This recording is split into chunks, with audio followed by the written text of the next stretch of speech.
Hello, ladies and gentlemen, and welcome to episode number 67 of the Know Your Physio podcast. I'm your host, Preschel, helping you discover your science to optimize your life. And today's guest is Dr. Mike Roizen. He's the first Chief Wellness Officer at the Cleveland Clinic and the initial developer of the real age concept to motivate behavior change. So this is a new format for my podcast, as some of you may know, and the reason why you're here is because I have recently started publishing on YouTube. So some of the previous episodes, they're not going to have this video introduction. This is my first time preparing a video introduction.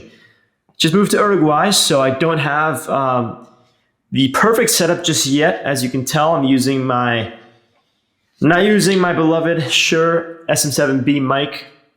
I'm using the mic on my camera, so the audio quality may not be what you're used to right now as I figure this out, but at least you have me on video. So I'm sure we'll get this figured out and we'll get the video audio optimized. But anyway, here's some more on Dr. Mike Roizen. This is an incredible episode all about real age and longevity, some of the mechanisms of longevity, some of the best and latest research on longevity and healthy aging. Here's a little intro. So Dr. Roizen initiated and developed the real age concept to motivate behavior change. He has served as Cleveland Clinic's first Chief Wellness Officer from 2007 to 2019 and founding chair of its Wellness Institute.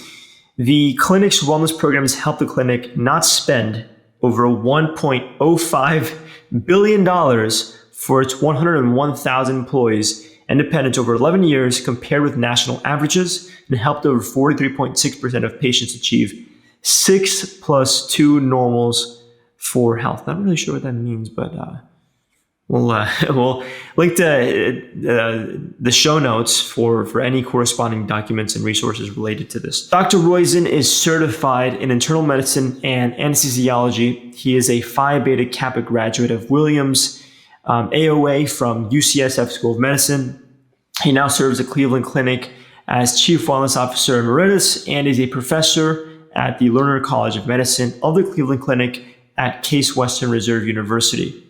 He has authored over 190 peer-reviewed scientific publications. He's got 4 New York Times #1 bestsellers, 9 overall bestsellers, including his initial #1 bestseller in 5 countries, Real Age, Are You As Young As You Can Be?, Age Proof, Living Longer Without Breaking a Hip or Running Out of Money, and his latest book, What to Eat When, a strategic plan to improve your health and life through food, and served 16 years on FDA advisory committees. He's helped start 13 companies, co-invented a drug approved by the FDA, and has a weekly podcast now in its 980 plus week. Wow, so nearing 1,000 podcasts. That's really incredible. Well, all of this is really, really incredible, but as a podcaster, I can appreciate this. He and Dr. Roz co-authored a daily column syndicated to over 100 newspapers that translates current scientific reports into actionable steps for lay audiences, something else that I personally really admire and appreciate. And he is a recipient of an Emmy, an L, and the Paul Rogers Best Medical Communicator Award from the National Library of Medicine and the United Way of Cleveland Humanitarian of the Year Award. Dr. Roizen is completely devoted to helping people live younger, and he consults with patients in Cleveland Clinic's executive health and wellness programs. And today he's joined us to dig into some of the substance and to help you live longer and live younger. So thank you guys for tuning in. As always, all the relevant links, resources, books, and of course, anything related to Dr. Roizen's work and where to find, his sites and his social media, all of that is in the show notes. So hope you guys enjoy this show. Let me know if you have any questions for Dr. Roizen, as we do plan on doing a few more podcasts together. I think I'll be featured on his show as well. So let us know if you have any more questions. And that being said, hope you guys enjoy the show, and I'll see you on the other side. Folks, here we are back on the Know Your Physio podcast with Dr. Mike Roizen. Dr. Mike, it's a pleasure to have you on the show. Thank you for joining us. My privilege. Thank you. Yeah, and thank you for being so patient with me as we figured out these holiday commitments, right? I can handle it. All right, great knowing that you're part of the tribe. Awesome. So Why don't we start with why? Why don't you tell us a little bit about why you do what you do? My passion is helping people understand how much control they have over how long and well they live. My passion for helping people really started when I was 9 years old and I was sicker than heck. Probably had strep and maybe systemic streptococcal infection. And a pediatrician came to our house, gave me a shot. I felt like I was dying before he gave me the shot. 6 hours later, I was able to go out and play. And I said, geez, isn't that wonderful? You can help people that feel that good that fast. And so that's why I wanted to be a physician. And it really hasn't changed.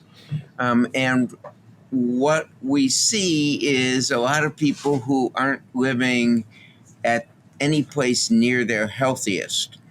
And so my passion is to help people understand they have a huge amount. They control 80% of which genes are on or not. We're controlled by our proteins. That is, the proteins in our body dictate what we do, what we say, how we feel, etc. And genes are really protein-making factories, and which of those are turned on and making proteins or turned off are largely under your control. So my passion is letting people understand that. And it really, we can go back and say it started when I was asked to chair cardiovascular anesthesia at University of California, San Francisco. I was running an ICU. That was my passion in life. Trained in both internal medicine and anesthesia because back in those days, there were no ICU training programs. And so I did both domains and was doing that, and then was asked to do this because the surgeons were difficult. But really, what surgeons cared about, We could do a whole podcast on just that. really what they cared about, though, was the outcome of their patients. They cared about how fast did their patients return to function, what was the mortality rate, the stroke rate, et cetera. And when we looked at the data, and the state of California had collected it since 1970, it turned out it wasn't kidney function or heart function or brain function or lung function that determined their outcome. It was actually their physiologic age. And so that started me in a research campaign, if you will, research quest to say, how do we get people to be 10 or 20 years younger in the 2 weeks surrounding their operations? In learning how to do that, you then had to motivate patients to actually do that. And that's where we got the algorithm, if you will, for real age, because you could tell people they could get younger, and that was fairly motivating for 40 or 50% of them. We never got and never get 100% without a lot of coaching. But even now, when you look at people doing knee replacement surgery and having to do rehabilitation so they don't feel bad afterwards, 60 to 70% of people kiss it off as it's not necessary. The operation should have done it and the pills should do it. It isn't. You've got to put a little bit of the work in. But when you put the work in, it's amazing how the return on that investment of that little bit of health work is huge. So that's my passion. Is you've already gotten more than me to tell you more than I can tell you about my passion. It is helping people understand that they get to control their health and to help them do that. I love it, and that really resonates with me in my experience seeing patients and clients early on, because you can uncover awesome science, you can find some of the best protocols, you can even come up with algorithms, but it's like people have to be motivated, and that's actually what drove me to study psychology at one point. If you don't understand human behavior, if you can't motivate folks, you can have the best substance, but no one's going to pursue it or follow up with it. So before we jump into the algorithms and how you actually help people live better, live longer, and how to and the motivation surrounding that, why don't we back up to something you said earlier, which is you can modify about 80% of someone's genes and their gene expression, right? But what about that 20%? And let's Well, say maybe yeah. this is an average, or maybe we're rounding up or rounding down, but that 20%, what is that really? Well, when you're young, and by the way, we're going to be able to modify that 20%, it looks like. But let me go. And when you're young, your genes take you where they want you to go. So whether you get sickle cell disease or not, whether you have some of the early congenital diseases, we haven't been able to, until the last 2 years, change those. With gene editing, what the gene editing process does is now you've seen that we can edit out the gene for sickle cell that produces sickle cell hemoglobin. Goes back to producing fetal hemoglobin, but instead of having in the group that they tried it in with thalassemia B and sickle cell disease, without having a 20 to 30-year life expectancy, they now have greater than a 65-year life expectancy. So we're beginning to do that. People have the E4 gene, which increases their risk of dementia about threefold, from 20% to 60% if they have one of them.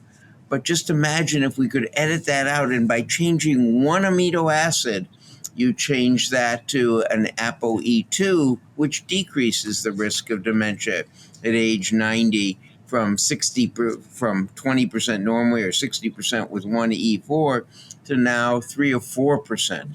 Huge changes are occurring, and that's really why we've got the app Reboot Your Age and the book Great Age Reboot, is because these things are coming, and how to prepare for this great age reboot is what we want people to do. That is the other 80%, because we're going to get to reboot ourselves for that 20% pretty soon.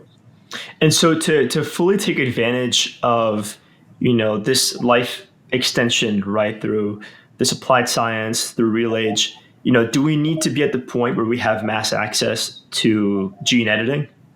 Or can we start I, to oh, you've got to start before that. And in fact, there's some really inexpensive things. Let me give you a couple. There are 14 areas of research into the mechanism of aging, all of which let you change how your proteins affect you, or whether those proteins are being secreted. So, for example, and I'll use a really easy example. At the Gladstone in San Francisco, they looked at every drug approved by the FDA that was already generic, and the effect on the attachment of amyloid and tau to brain cells and glia cells. So we think that's the cause of much dementia. Most dementia, 85% of it, is that attachment. Well, they found a $4 a month water pill, butamidamide, decreased that attachment by 70% in test tubes. They then went to a 12 million person database that they had at UCSF and found that the people who took that water pill compared to other water pills, that diuretic compared to other diuretics, had a 70% reduction in dementia. Similar work was done at the Cleveland Clinic, my own institution, on the same type of thing, using a different computer to get the quaternary structure of proteins. And they found that Viagra did the same thing, and 69% block. So now go figure, huh? randomized controlled trials are happening with Bumex or bumetamide, randomized trials with the Viagra, and with the two together. So we're going to know pretty soon, can we, with just a simple $4 a month pill, or two $4 a month pills, decrease the risk of dementia by 70%. This is stopping the process until we can do either gene editing, or until we can do something simple to reboot you to a younger self. So life extension isn't just extending the old years. I don't think of it that way. It's making you, and we said this when Real Age came out in 1998-9, we said that 60 could be the new 40. It is. Now 90 can be the new 40. That is, when you're 90, you should be able to function as a 40-year-old if with at least an 80% probability if one of these 14 areas break through. And you can prepare for it now and get to be at least 20 or even maybe 30 years younger than your calendar age with just your current choices through what we call self-engineering. So something that I often say that I think you'll appreciate is that longevity is more about extending lifespan through the quality of the present moment rather than extending lifespan for the sake of more moments. Yeah, I think both are true. That is, you want to have more great moments, and rather than more what we think of as nursing home moments, you want more younger moments where you're able to do the things you enjoy doing. Someone may not enjoy running, but they may enjoy ping pong. So it is figuring out what you enjoy doing, those great moments, and say, can I have those for the next 70 years rather than the next 30 years? And so I love your in the moment, because as you've already alluded to, two things matter an awful lot to quality of life. That is your passion or what drives you, and your posse, your friends. And returning to the dementia risk, when you say 70% reduction in dementia, is that reduction in the diagnostic? Is it reduction in the actual, condition? Like, are you essentially getting people to understand the risk early on enough where they can prevent it, or are you actually working on the disease? Um, I don't know if that's clear, if there it are makes 30, sense. no, no, But it's perfect sense. okay, Meaning, are you preventing the occurrence or are you treating it? Well, right. with the bumetidine and Viagra, you're preventing it. And there are 33 things known in at least two studies in humans, everything from your exercise, the four components of physical activity, to posse and purpose, stress management, etc., extra virgin olive oil. We know of 33 things that have been shown in two studies to change your risk of brain aging. That's what I do a lot of, and is in the Reboot Your Age app, because we think that the brain is the least likely to be able to be rebooted in general.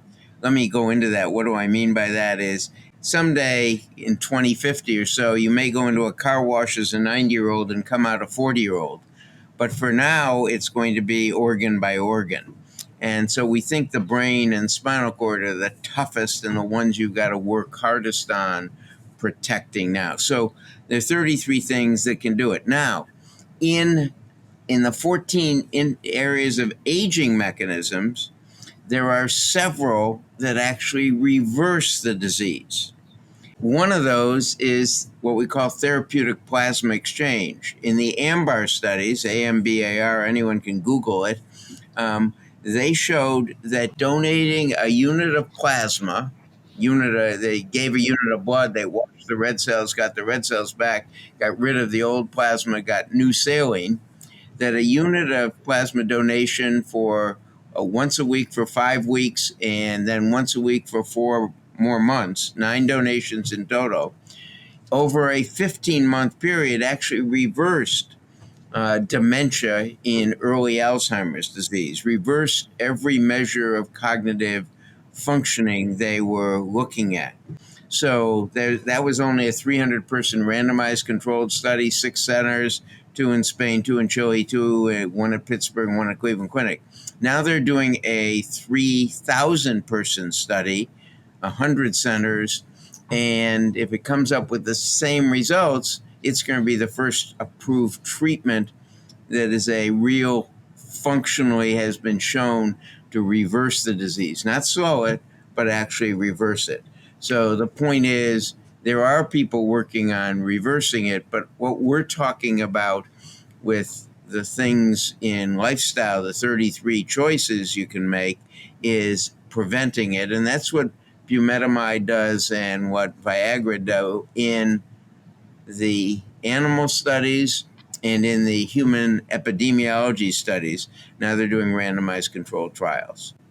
And so, were these scientists able to identify the mechanism by which donating plasma helps to extend lifespan and improve quality of life? And before you answer that question, just something that I want to share for the people tuning in that I think will maybe, I don't know, I can add some context or some color to this, is that I actually did a 23andMe blood analysis, genetic testing, and I found that I had a gene for hereditary hemochromatosis. And now I don't know if I actually have hereditary hemochromatosis. I don't know if due to lifestyle, if all of a sudden it's going to be a problem for me.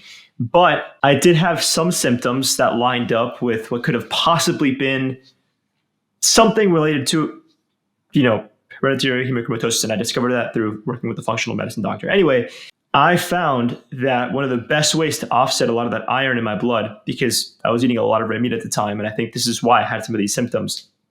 I found that donating blood was awesome. I mean, I just felt awesome, like less brain fog, better energy, better clarity of thought, better sleep. And it was really, really lovely to see because, beyond helping yourself, it's such a selfless way to help others. And it's a selfless way to help yourself, considering that you're helping others in the process. So would you mind telling us what's the mechanism? What's actually happening there? Why are people feeling better? And how is this helping them live longer?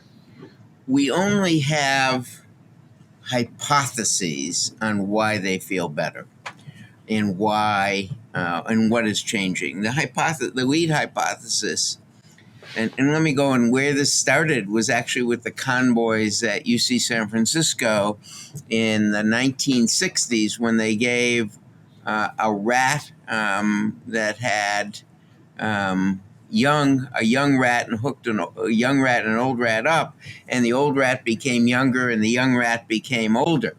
And they thought it was something in the young rat's blood that was being given. And so they and others spent 50 years repeating these experiments, which they were in different animal species.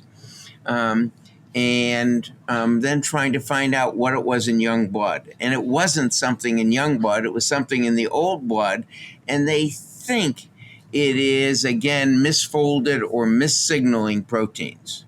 And by getting so what they did in the AMBAR studies is they tried to give, and it was sponsored by a company that makes albumin, so as well as the equipment. So you don't feel bad that the albumin didn't make a difference, but whether they got saline or albumin, it seemed to be effective, which means it's getting rid of the old proteins.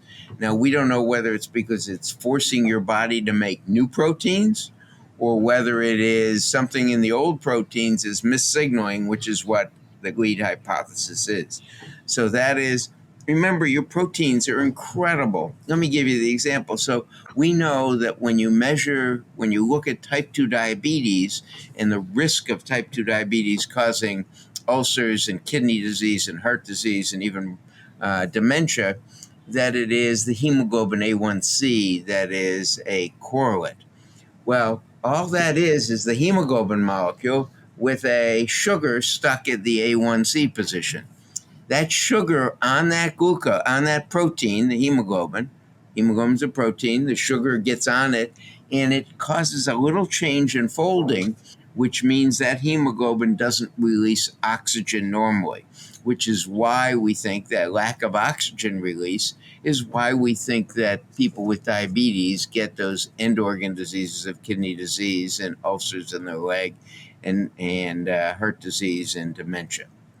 So we think that the folding of proteins, the way the proteins are made, the character of them, their fourth degree structure is very important. And that's why the Gladstone group and the Cleveland Clinic group both went after how do you block these abnormal tau and amyloid proteins from attaching to neurons and glia cells and causing consequent inflammation.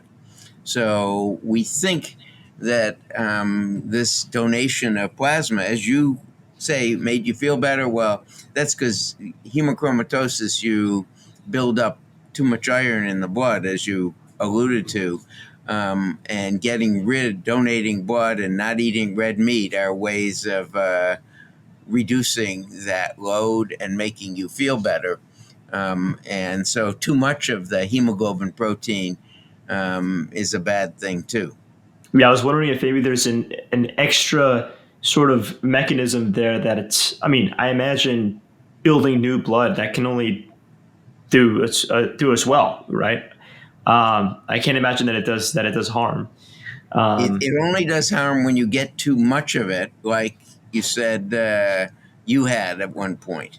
Right. And so, are you familiar with the Nano V device?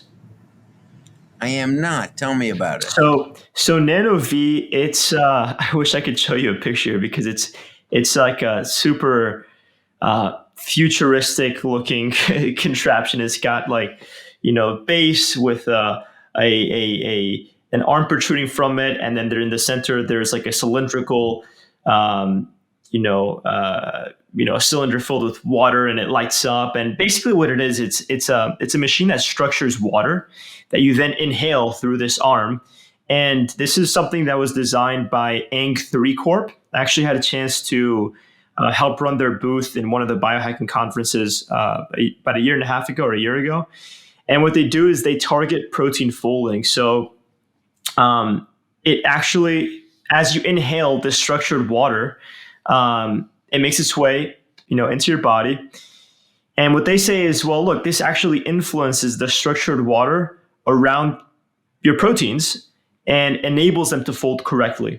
And so it's as simple as hooking yourself to this machine, inhaling the water, and from what I understand from their research, their science, apparently, it helps your proteins fold properly, and it does this without overriding any of the protein activities. So it's being sold and marketed as this incredible health, performance, and longevity enhancing product. I don't know of it, unfortunately.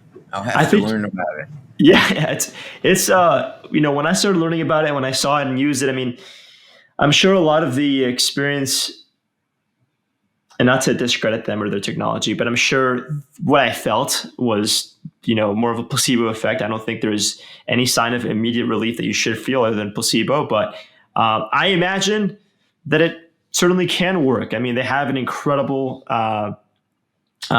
team, you know, very dedicated scientists, all sorts of people in the field of health, longevity, and biohacking will use this. It's very expensive. So for those of you tuning in that are interested in purchasing something like this, or playing with it, this is like I think it's like anywhere between $5,000 and $14,000 for a unit. So it's definitely pricey, but I mean, who knows? From what I understand, it works. But what's the efficacy there? What's the return on your investment? I'm not really sure. I'm going to send you the link via email so you can check it out, and maybe we can discuss it in the near future. Good. Or I can get you in touch with one of the chief science officers that I'm pretty close with. One of the neat things about being in the field is there's a huge amount of innovation and research, and you say this is the craziest idea in the world, and then you find out that there is a rationale for it and it does work. So, or has enough data that you want to have more human studies on it. So, this is for me with what I would call unending curiosity. This is a great field. Yeah, and is there, as far as protein folding goes, what can we do from a lifestyle perspective? We just spoke about something that's very much inaccessible to most folks. Most folks are not going to invest or even spend the time using this kind of technology. So what are some more accessible ways that folks can support protein folding? We don't know the answer to that other than when you're young, you have fewer errors in the protein folds. And I suppose the thing that we've learned is that as your proteins get exposed more to things in the environment, endocrine disruptors, differences in food, toxins, light, heat, light, and air are some of the biggest disruptors of protein. That the key would be to get rid of your old proteins and to make new ones or change the epigenetic settings. There are data that maybe we can, through the three of the four Yamanaka factors, reset our epigenes to their original settings and have better proteins. But we don't know that. That's a research tool that has worked in animals, but we don't know whether it will translate to humans. But that's one of those 14 areas that we think has an 80%, at least one of them, a breakthrough. I think for now, what you did and what you felt, that donation of plasma, is a great thing that we could do. The other thing is to do the basics. So there are really what I call 6 basics. It is stress management, posse and passion are most important, meeting with friends and having a passion in life, whether it's playing pickleball or playing ping pong or Podcasting. of helping people, right? Or podcasting, as you may have as a way of helping people. It is food choices, portion size, and time of eating. It is the 4 components of physical activity that have been shown to make a difference. It is avoiding unforced errors, such as vaping and texting. Unforced errors. Yeah. That's a. I love that umbrella term for stupidity. It's a better way of saying stupidity. Don't vape. Don't text while driving. It is sleep and brain protection, and then the 6th one is the long-term use of certain either vitamins or supplements or small molecules that may make a difference. And so, one of them you're probably familiar with, the phosphocreatine, bodybuilder for young people. That is 15 to 35-year-olds use phosphocreatine to get bigger muscles after a workout. It's a protein supplement that's been shown to be very effective, but it also prevents the loss of muscle mass as you get older. So it should be in all of us. And because in the randomized studies, they looked at what does it do to the brain, just worried that it would have a bad side effect. It actually is a good side effect and increased cognitive ability. So, there's some supplements that people don't tend to take when they're older that actually make a major difference when taken throughout your life. We don't know if they keep protein folding better, but they probably keep you making more of the original proteins if you do that, if you do all 6 of those things. Yeah, this is probably the first time that I discussed creatine on the podcast, but I feel like it's something that maybe I should, mention a little more frequently, because I have used it for years, primarily for gaining and maintaining muscle. But I found that it definitely enhances cognitive function. There's so much research to support that. If I'm not mistaken, I believe it's the astrocytes, even the glial cells, they use creatine to support the brain cells, neurons to help with the propagation and speed of nerve impulses. And yeah, I mean, considering that creatine monohydrate supports the phosphagen system, and that's the most readily used, substrate for, high intensity, short duration activities, then of course it can be useful for gaining muscle or increasing strength and power. And I found that, I've had injuries throughout the past few years, all kinds of, I've had cycling injuries, freediving injuries. And I found that maintaining my creatine supplementation, I've taken like a month or 2 off training, but the creatine supplementation, and of course, I'm young, so I don't want to discredit that either. But I think that's the best. That and good sleep, those are the 2 best things that I found to help me maintain my muscle. When I have to take a break for whatever reason, it's like I never took a break. Um, When you some when you folks get are, older, it will still be like you took a break, but you're better because of it, yeah, because of the exactly. supplementation. I think The, a lot of folks are, yeah, the interesting thing is when I was young and would take off from, if you will, my resistance exercise, I could get back into it in the same weights within, as long as I did it within 3 weeks, got back, I was fine. Now yeah. it takes you a lot longer. It's closer to 3 months to get to the same weights again if you take 3 weeks off. So, Well, receiving your help and mentorship, I'm sure that by the time I age 30, 30 years from now, it'll be just like it is today, right? Applying that the is real age actually the hope. mechanisms. But you're right on. You are absolutely right on phosphocreatine. The creatine phosphate pump is like an extra to the ATP, especially for brain cells. So you're Yeah. exactly right. Yeah, and I think a lot of folks are turned off by this because they think it's some kind of like bodybuilding supplement, and of course, for a long time, it was in Well, that it doesn't realm. matter. You need the body build. I mean, you need mobility. You need strength as you get older. I mean, it's the basics. Oh my god! Well, I think a lot of people considered it sort of like a steroid use or some kind of illegal performance enhancing drug, but it's beyond caffeine. It's like the most studied and well established supplement that we can take, and the best kind. Again, to summarize, we can spend a whole hour, several hours speaking about creatine, but creatine monohydrate, take 5 grams a day.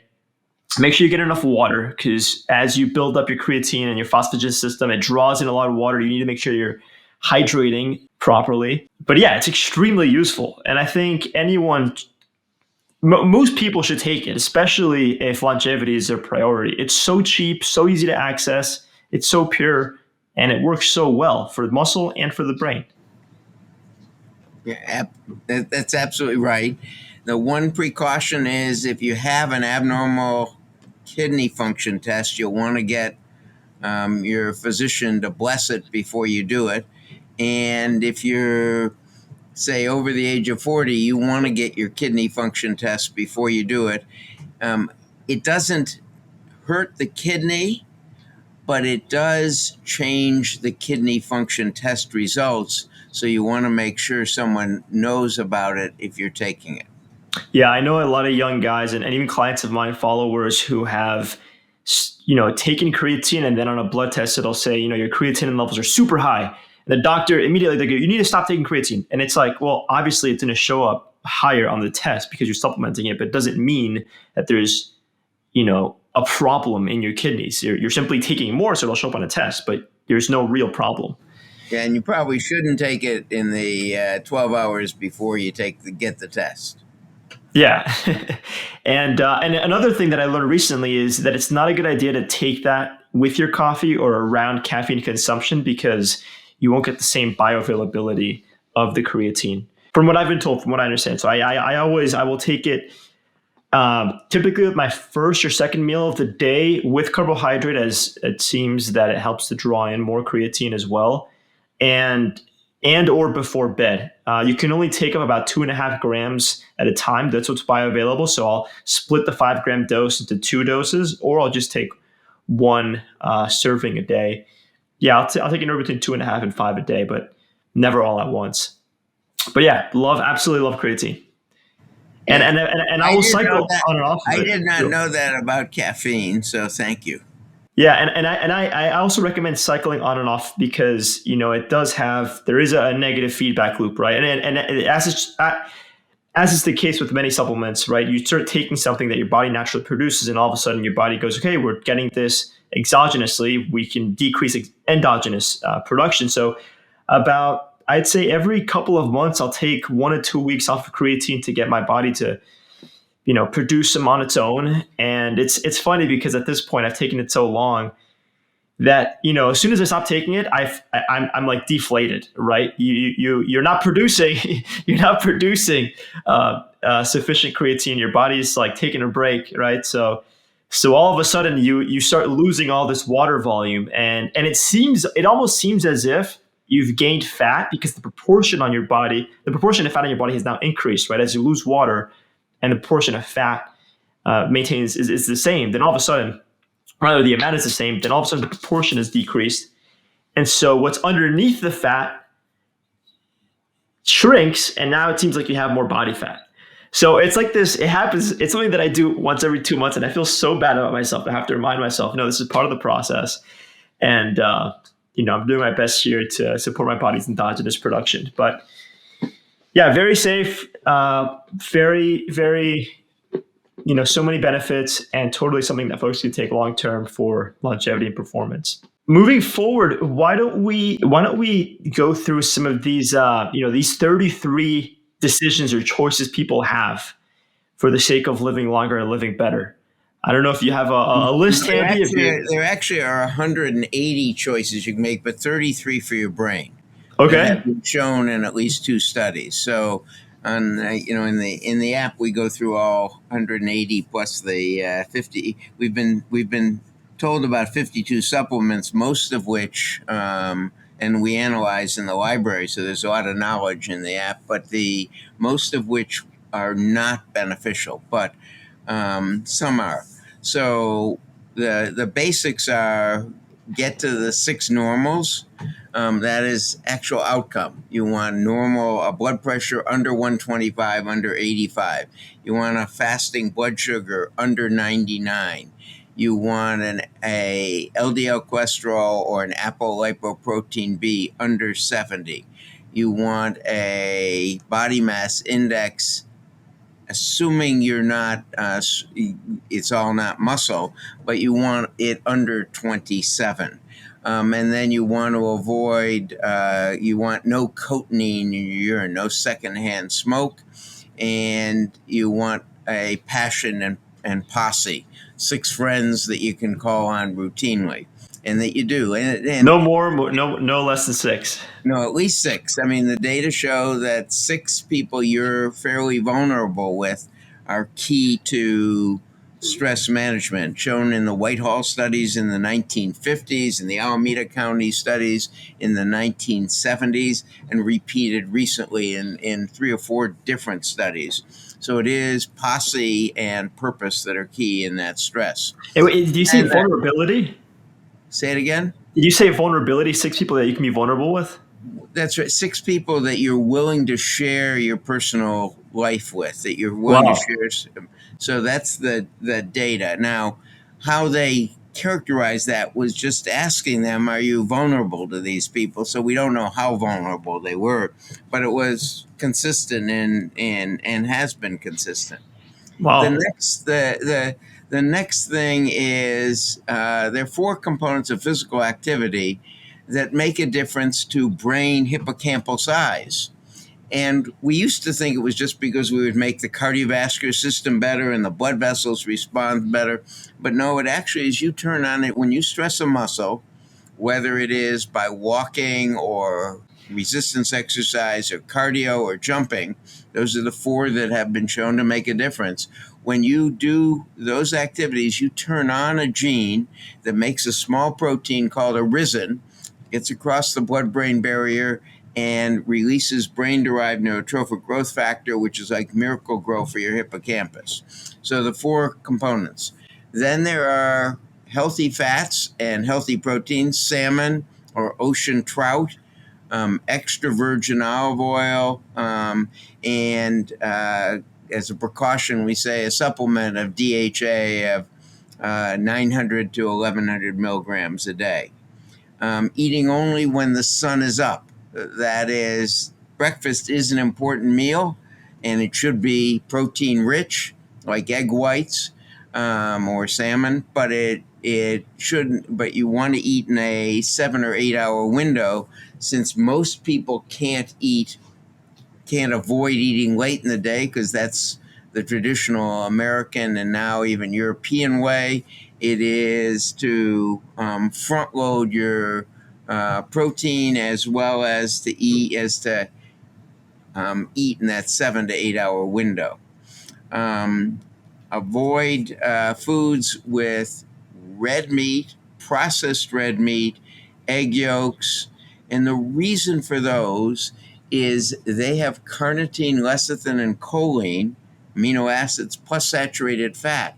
And what you do with those is you change the gene structure of the bacteria inside you to produce more of an inflammatory protein called trimethylamine.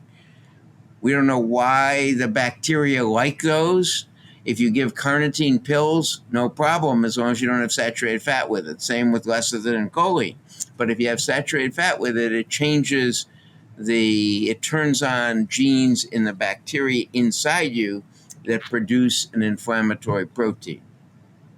So those are just some of them, and we haven't talked about making sure you get enough sleep, etc. But or even heat shock protein and going in cold and warm environments, or if you will, flossing, and there are a whole bunch of others. But those are some of the keys that I thought we should talk about. And so as far as the red meat goes, this fascinates me because I recently moved to Uruguay. I'm actually tuning in now from Uruguay, Oh and wow! yeah, You've got and there's good wine in Uruguay.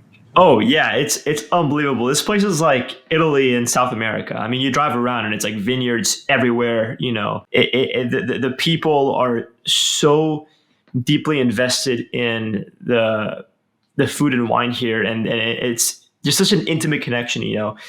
So it's unbelievable. But yeah, there's a lot of red meat consumption here, like a tremendous amount. People are drinking their mate and having red meat all day long. I really enjoy red meat. I have red meat maybe once or twice a week. At that point, considering, let's say, the nutrient density and the fact that I'm sourcing this properly, right? It's grass-fed, grass-finished, the animal gets to graze and it's out in sunlight producing stearic acid, etc. So is this doing more harm than good? My genetics aside, in general, if you're having red meat a couple times a week, it's not you, and it's not the fat in it. It's the proteins in it. The carnitine plus the fat changes the bacteria in you. Now, you can find that out. You can answer that question by getting your TMAO measured, trimethylamine oxide. It's a blood test. 82% of people have bacteria that they produce a lot of TMAO when they have red meat, even if it's sourced appropriately. It isn't the fat, it's the amino acids that come with red, and pork is a red meat, but in South America, it's a large beef consumption area. yeah. And especially in Uruguay and Argentina. And so if you will, get a TMAO. If your level is above 2, think about cutting back to once a week, and no egg yolks. If it's above 6, then you got bad bacteria. We don't know how to do anything about that bacteria inside you yet.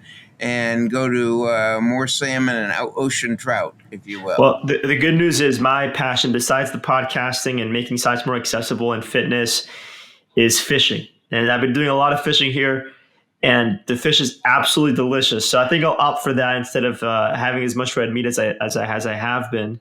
And then, of course, considering I don't know if I have hereditary hemochromatosis, but even just having the gene alone, I think what we're getting at here is it's probably a good idea for me to really limit the red meat consumption. Yeah, I think for the carnivores tuning in, they're probably so disappointed in me right now. But I will say, by the way, I don't know about you, but the guy who found this thing that we change the production of TMAO in our bacteria when we have it, has guaranteed me, he did this in 2008 when he found this, that within 2 years we'd have something that antagonized that. He keeps telling me 2 years, so because he loves steak too, but we haven't got it yet. Wow. And I know that we're running short on time here, but I'm curious. Given the the research that you've seen, the experience that you have, how long are human beings? How long are we supposed to live? A quality life. Is there a number? Is there a range? And by the way, If before you're you answer, saying right now, okay, we think people can live with high quality to about 100. But That's because of the environmental, etc. stuff that changes our genes and our proteins and our epigenes. But if we can reboot those, we don't know the answer. In mice, you can take 107-week-old mice, the equivalent of about a 104-year-old human, reboot them to 40-year-old mice. They're now only in their 45th or 46th week of doing this by turning on three of the Yamanaka factors. We don't know if you can do that 2, 3, 4, 5 times and have a 500-year-old mouse, but and whether that's translatable to humans. 3 groups have done this. Initially, it was a group at near UC Davis in a private company, MIT and Harvard, and a group in Switzerland. Now the Coleco group, the Google Moonshot group, has shown that you can do this as well. They initially went on a different track.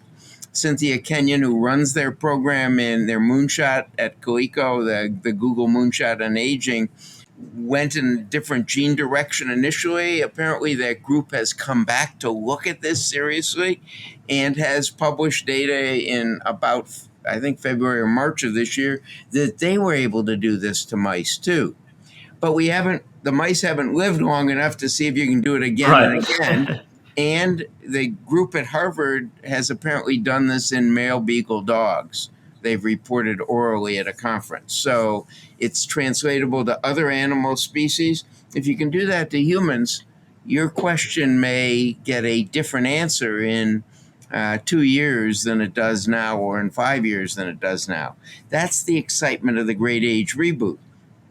We're going to be able to live younger a lot longer. So these mice are like 40-year-old mice, 40-week-old mice again. They're young. Their muscle looks like a 40-week-old mouse, not of that of a 107-week-old mouse. Their pancreas has regenerated. Their brain cells have regenerated. Even their skin and hair look younger.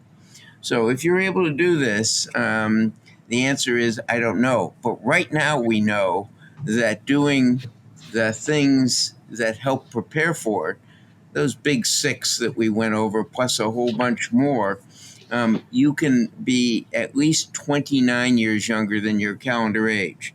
So at 76 or so, you can be 40, if you will, 7 or 8. And it wouldn't be that hard to be in your 50s. So that's the point. You can prepare for it now and get ready so that when you're 90 or 100, you're functioning as though you're, if you will, 70 now. And we think you're going to be able to function a lot younger in the next 10 years. And as far as those Yamanaka factors, I don't think we got into that, but if you can briefly take us through what that's like. Is it an injection? Is it a therapy? Well, he initially found the 4 factors, 4 genes. They now know that turning on 3 of them is the key, but 3 genes that would reboot your epigenes to their original settings.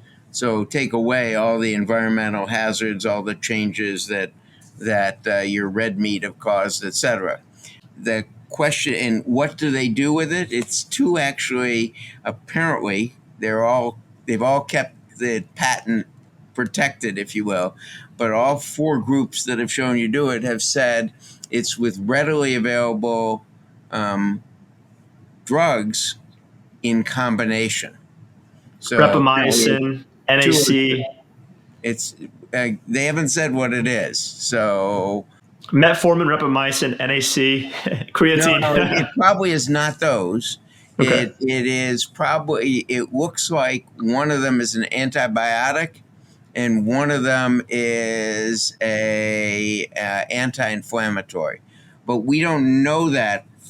Literally, I don't know what it is or what dose or what frequency. It isn't one of the small molecules, as far as we know, that have been used to do this. And the last question I want to leave you here and my audience with today is: do you think that seeing life expectancy the way that most people see it, right? I mean, average life expectancy is what, 70, late 70s to early 80s, perhaps. Do you Yeah, think women that live about having 3 years longer than men on average. We don't know why. understandably so, where if you got a sixth sense and they get to avoid danger. They avoid uh, the unforced errors, right? yeah, exactly. Go ahead. um, so do you think that seeing life expectancy the way that most folks see it, do you think that is ultimately limiting our lifespan? Do you think that if we think about lifespan as being something that is a little more unlimited, or perhaps pushing that limit or that perceived limit further, do you think that will have enough of a play on our subconscious and our conscious mind to the point where it can actually help us live longer? Like if I convince myself, I really The answer is yes. Because when I talk, I have a group of patients who I see for longevity at the Cleveland Clinic and Executive Health, and they all want to get to 110 without advances in the current condition they're in, whether they're 50 or 60 or 70 or 80. And they have a different prospect. So they think of, I want to get to 110. I see some other patients in clinic who say, I'm 65 already. I'm on the autumn of my years. What's the use? And that what's the use, that limitation is exactly right. So that's why you've got to reframe. That's why we went with real age, actually. It's how do you reframe that? So you may be calendar age 65, but you're functionally 45. So you got 40 more years to live. You ought to make sure they're as good as possible. Don't give up now. Start and take care of yourself. So I think there we go. the behavior change that occurs with a different prospect on life expectancy and, if you will, health span or your real age is a real driver. And you've really hit on something, Andres. Hey, thank you so much. That is an absolutely perfect way to conclude this episode. I appreciate you. I appreciate your work. I appreciate your knowledge and wisdom. And I hope that we can continue this conversation in the near future. I look Um, forward to it. Thank you. yeah, awesome. Thank you so much. Thank you.